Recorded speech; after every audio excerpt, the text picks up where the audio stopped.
أعوذ بالله من الشيطان الرجيم بسم الله الرحمن الرحيم الحمد لله رب العالمين والصلاة والسلام على سيدنا محمد وعلى آله وأصحابه أجمعين رب اشرح لي صدري ويسر لي أمري واحلل عقدة من لساني يفقه قولي صدق الله العظيم. Hamdi I takon Allahu Gjeleshanuhu, I cili na krijoi në formën më të bukur, na udhëzoi në fenë e vërtet, vetme të pranuar, na e shpalli Kur'anin udhërofyes dhe na e dërgoi Muhammedin sallallahu alaihi wasallam mësues. Salavatet tonat për zemërta qofshin mbi vullën e pejgamberisë të dërguarit fundit Muhammedit sallallahu alaihi wasallam dhe mbi familjen e tij të ndershme. Amin.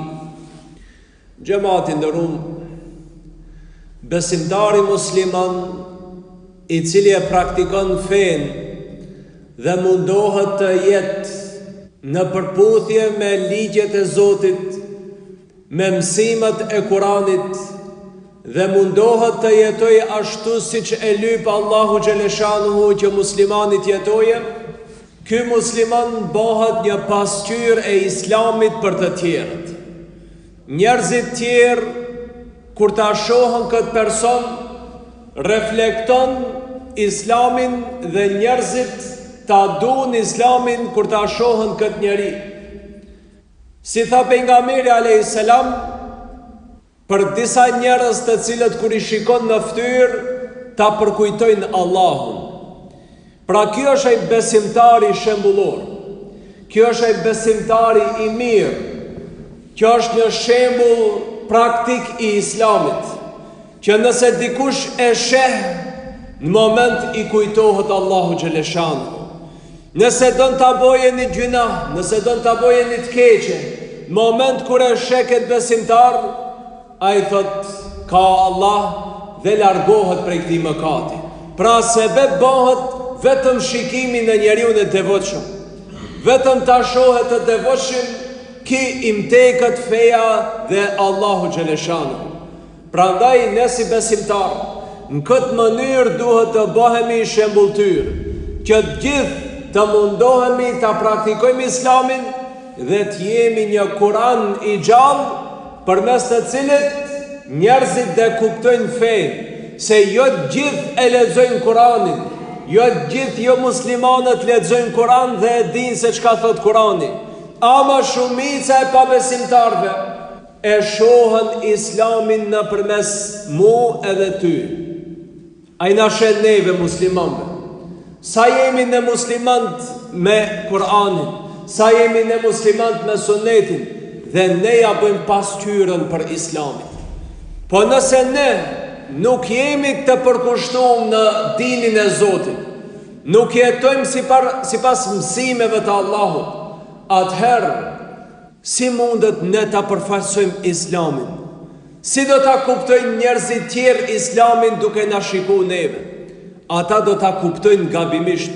Dhe jo rastësisht, sot shumica e njerëzve, të cilët janë islamofob, të cilët janë urrejtës të Islamit, nëse hin dhe I analizon pse ata nuk e duan Islamin, urrejtjen që e kanë marrë ndaj Islamit dhe fobin që e kanë marrë është nga njerëzit e pavëmendshëm të cilët në emrin e Islamit bëjnë punë të gabueshme. Ndonjëherë njeriu duke menduar se o të bën një punë të mirë, ama ja jep një pasqyrë të keqe Islamit. Ti mendon se jetë e bë sa më mirë që mundet, por në fakt gabimisht ti e përfaqëson Islamin. Ka ndodhur edhe në të kaluamën, edhe në kohë pejgamberit alayhis salam, ka pas njerëz të tillë të cilët janë munduar që ta teprojnë në vepra, Allahu nuk e do teprimin, po disa musliman mendojnë se unë nëse bëj ma tepër, do ta bëj ma mirë. Po ne duhet të bëjmë çfarë sa na lyp Allah. Dhe sa mund të bëjmë çfarë duhet të bëjmë. Jo të bëjmë gjëra të tepërta që pastaj t'i lam edhe farzët brenda një kohë. Pejgamberi alayhis salam nuk e ka desh këtë sjellje kur ka pa sahabe, të cilët ndoshta e kanë tepruar me ndonjë akt, e kanë tepruar me ndonjë sjellje. Pejgamberi alayhis salam i ka kritikuar. Pejgamberi alayhis salam kur e ka pa gabimin se ka mbajt gojën mshël, kur e ka pa se dikush e bën një punë që nuk duhet bëhet, pejgamberi alayhis salam ka reaguar. Reagoi pejgamberi alayhis salam një ditë kur 3 veta erdhën te shtëpia e pejgamberit alayhis salam, dhe ai nuk ishte në shtëpi dhe e pyetën Aishën radiallahu anha, bashortën e pejgamberit alayhis salam, dhe i thanë si është pejgamberi alayhis salam, si punon, çka punon, si vepron, do thotë u intereson te ibadeti i pejgamberit alayhis salam. Dhe Aisha radiallahu anha u tregoi se si vepron pejgamberi on alayhis salam. Dhe ata 3 persona çka thanë? Kështu bën ibadet pejgamberi alayhis salam. Po ku jemi ne nga pejgamberi alayhis salam? Kur pejgamberi alayhis salam e bën gjithat ibadet, e ku jemi ne? E njëri prej këtyre 3-ve tha unë prej sot e andej për ditë të bëj agjërim, për ditë të bëj agjërim nafile. Tjetri tha unë prej sot e andej gjithë natë vetëm të falem. E i treti tha unë prej sot e andej mo dhe braktisi martesën dhe jetoj si kallugjer, do thot nuk do kiem lidhje martesore. Dhe shkun Aisha radiallahu anha i nditi, dhe ata 3 shkun dhe u kthy pejgamberi alayhis salam shtëpi, dhe Aisha radiallahu anha i tregoi pejgamberit alayhis salam.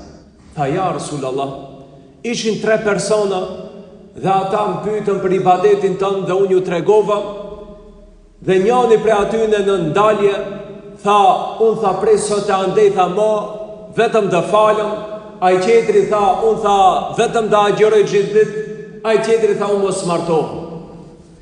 Dhe çka boni pejgamberi alayhis salam? Au gëzu prej këtyre fjalëve? Punët ata demek do bëjnë më shumë punë të mira. Gjithë natë do falet. Ai tjetri tha unë tha për ditë do mbaj vetëm Ramazan. Po pse pejgamberi alayhis salam nuk u gëzu prej këtyre fjalëve? Pse pejgamberi alayhis salam nuk e miratoi këtë fjalën e tyre?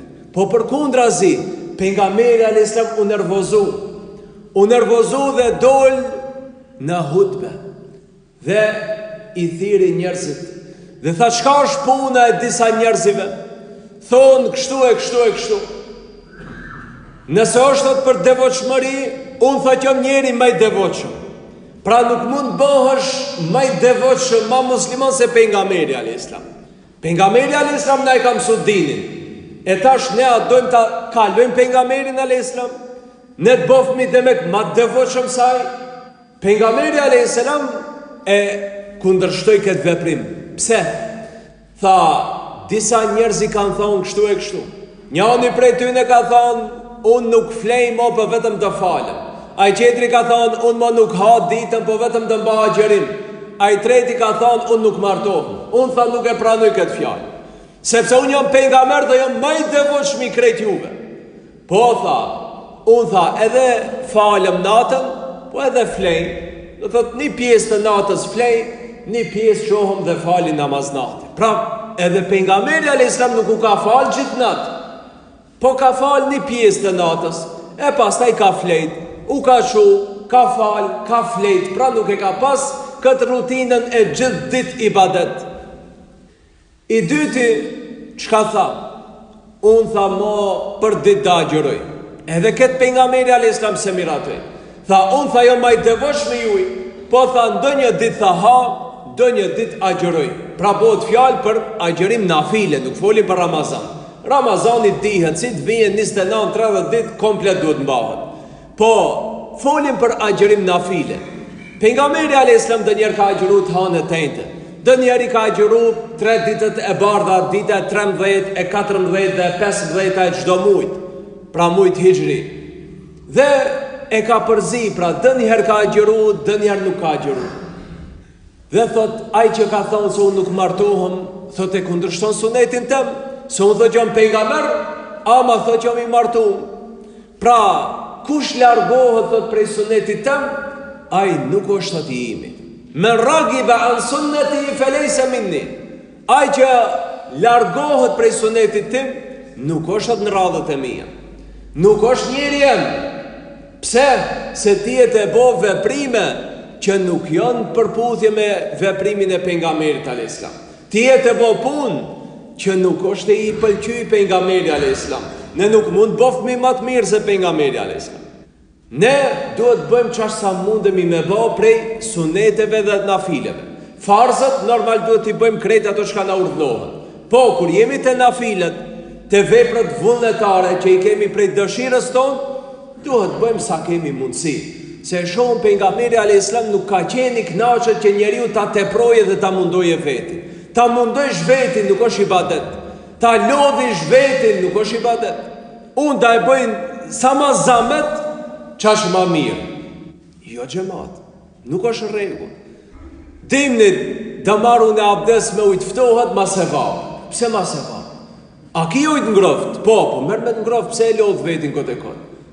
Ma se vabë kone. Po e ka thonë ma se vabë se s'kam pas uje, kur ka marrë me ujtë ftoft. Dhe ta shtjape pak gajret vetit, ka thonë ma se vabë është me të ftoft. Pse se s'ka pas ngroft? Ama ti që kjetë ngroft, pse e mundon vetin? Pse e torturon vetin? Merë me të ngroft kur kije. Nuk fshinju në abdesi me pishkir. Pse? Ma se vabë. Po ku be e ke pa ti ma se vabë? Po e që e ke pa ose e kanë pa, ndoshta s'ka pas në atë moment pishkir për t'u fshi, edhe ka ndodhë që nuk e ka fshi. Po nuk e ka bot, pse o ma se vabë, po se s'ka pas pishkir t'a fshi. Po kur ka pas, e ka përdor. Pra xhamat, mës i bëjmë ibadet sendet që s'jon ibadet. Se njerëzit ndonjëherë ai mendon se sikur t'i laje krahët e lakt, ka na ma se vabë, dhe të tjetri e shtin bindje kurse që kështu o ma mirë. Pra ti e bën një ibadet që s'osh ibadet. Fshinju, hiç nuk ka problem, fshinje. Nuk mos rri i lagët. Kom të lakta, dur të lakta. Nuk ka nevojë të rish. Nuk ta lyp Allahu. Allahu t'ka lyp të marrësh abdes. Nuk ka lyp Allahu ti të rish i lakt. Nuk është ibadet të rish i lakt. Nuk është ibadet marrësh ujë me ujtin e ftoft abdes. Nuk është ibadet. Po në raste kur nuk kije dhe e bon, atër Allah u shpërblen. S'kije mundësi, së në gjesh ujtë ngrop dhe merë me të ftoft, atër Allah u shpërblen se e ke bon një sakrificë për Allah. Ama kur e kije mundësin, pse e lodh vetin? Pse mundon vetin? Pejgamberi alayhis salam njëjtë një herë qortoi njënin i cili duke mbajt hutbën pejgamberi alayhis salam e pa ati jashtë xhamis rriten kom, ndell edhe nuk u ulte. Dhe pejgamberi alayhis salam duke mbajt hutbën ja tërhoq vëmendje. Tha çka bën e njeri atje? Pse rrin kam ndellaj, çka të bë aty? Njerëzit që ishin brokolla thanë ja Resulullah, kitha u ka zotu se sot da agjeroje, ama agjerimin dhe e boje ndell. Edhe dërien kam, sungjët, sot gjithë ditë dhe boja agjerimin të ndën kam. Dhe boje dhe një punë të madhe ki. Dhe qese pimendës vetë vogël, dhe qese dhe njëset madhe. Pimendës vogël s'del se ndi madhë gjemat. Dhe prandaj pejgamberi alayhis salam është nervozu me kësaj tipa. E kam pa pejgamberin alayhis salam thot u ka skuq për nervozës. Se dikush kur e she dhe një musliman e she hoxhën pak nervozum, thot a hoxhë sabër, ju sabër na thoni, sabërën e ju. Në xhamatën e pejgamberit alayhis salam u ka nervozu. Në pejgamberi alayhis salam kemi shumë hadithe ku tregon se kur e ka pa dhe një gjest keq pejgamberi alayhis salam e ka ngrit zonën. Tregon se pejgamberi alayhis salam kur i ka mbajt hutbët, thot doniherë e ngrite zonin në atë mënyrë, sa që thot bërtitte sikur me e pregadit ushtrin për luftë. Dikush mendon se pejgamberi alayhis salam ka fol qetë, hiç pa e ngrit zonin, mos e haram që kjo. Jo. Të njerë ka bërtit xhamal, kur ta shoh se fëmia o te ishti gishtat në shteker, si ti thush, ma me babën, ti, ma. O e mbys truja, ti kabeli shpalum, ti, kada, ma, nuk shko me bu bërtit, ma. E ai trishtohet, ai zoni trap e ndalen. Edhe ai kthehet dhe largohet. Dhe thot, ka raste kur folet me të but, ka raste ti kur e shese harami, zinaja ka mbrin kulm, kamata ka mbrin kulm, vjedhmja ka mbrin kulm, korupcionin kulm, keta në kulm, hoxha do të fole kilimili. Mos, s'bën bekamata, zinaja, gjina, është mos. Që kështu do të fole hoxha. Po si do të fole ti kështu? Heshe se ku janë të shku mileti. Haram, po mora t'ja ngresh pak zonin. Në ti hjen kryje pak aj zonin nalt. Haram. Në ta dije se kur ta boje haramin, në ti dale jo slika e hoxhës nervozun pak parasyne. Në ta dije se shka të bo. E kisha njani një gjemate një saraj, thojte hoxho, kom lujt kazino, po kur hisha atim, dil të slika jote. Te thonë, mos e haram kazino. E thë sa hisha atim, dil të slik, thot, parasyve. Edhe të dale pak hoxha për para. Kur ta bësh haramin, edhe të dale pak për para slika. Se nuk jetë e bo një pun të mirë, si do në hoxha me kilimili ka shpina. Mos. Hajt dash, hajt pak, hajt dash. Hoxha, mas shkon dhe pak amato hoxh, nuk bon biznisi, banka, kjo. E hoxha ti do të e bon dash be hajt, puno me kamat. Hajt. E hoxha ta bëj halal edhe ti në gjenet, ha? O, hoxha, po une morat punoj me të vedh, me smundi, une të sëm punoj pa vedh. E ti do të fitosh milionin e unë të hot gjenemin, ku ke pa kështu? Unë të shkojnë gjenem për ty, të thëmë halal grahi ti të bosh milioner, e unë të shkojnë gjenem për ty. Po ku e ke pa ti ke cërda një film? Nuk shkojnë gjematin dërshë. E pra ndaj duhet dhe njëherë do sende ti folim ashpa. Do pun duhet pak prehen, a i droni si mësi bihet pak fort nuk qahët. E në do pun dënja si mësu bihet pak sa ma fort nuk qahët. E duhet do sende pak t'i dhendi ma mirë. E inshallah ta'ala dhe si besimtar musliman, të mundohemi t'jemi precis në gjdo pun. Gjdo pun t'a bëj me precizitet. Allah e donë muslimani precis. Jo t'a te proje, ama jo edhe t'a neglizhoje.